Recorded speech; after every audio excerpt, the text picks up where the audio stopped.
September 11th is a hard day for me. I was in New York City when the September 11th attacks happened, and luckily enough for me, I don't have any friends or family members that were hurt directly by the September 11th attacks, but it's definitely still a day of reflection about life in general.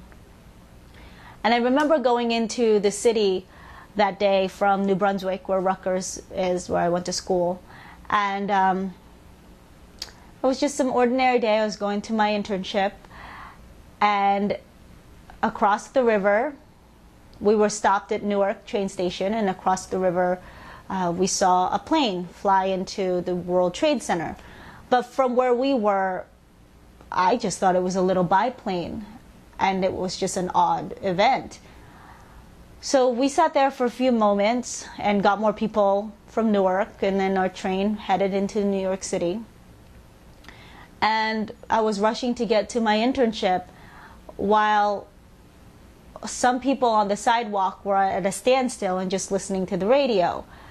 And at this point, I just wanted to get to work, to the newsroom that I was interning at, just to find out what was going on. I mean, I didn't even think that it would have amounted to what it has amounted to. I get to the newsroom, and there on 39th and 5th Avenue, everyone watched the World Trade Center fall. And we were so close, yet so far away from it. And I remember that whole day, the newsroom wasn't really doing much. They were just watching. I felt very much like a bystander, and I couldn't do really anything about it. And I got out of the internship that day, normal time, at 5 p.m., and all the streets of New York were empty, except for a few speeding ambulances and cop cars. And there were people, some people walking around, some tourists with their families dressed in the I Heart New York shirts. And it was creepy.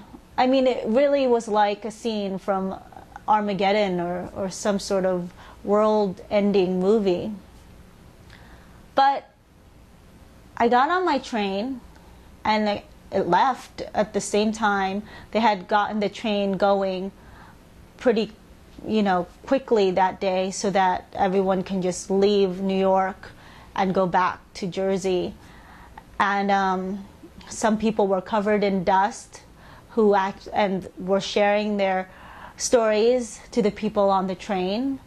This lady was all gray, and she was saying she ran away from the debris and everything, and then she was there in the train with me. And for such an outrageously terrifying day, we got out of New York pretty normally. And this has always weighed on me, and I always wondered, what does that mean? Why was I such a bystander in that moment? And could I have even done anything?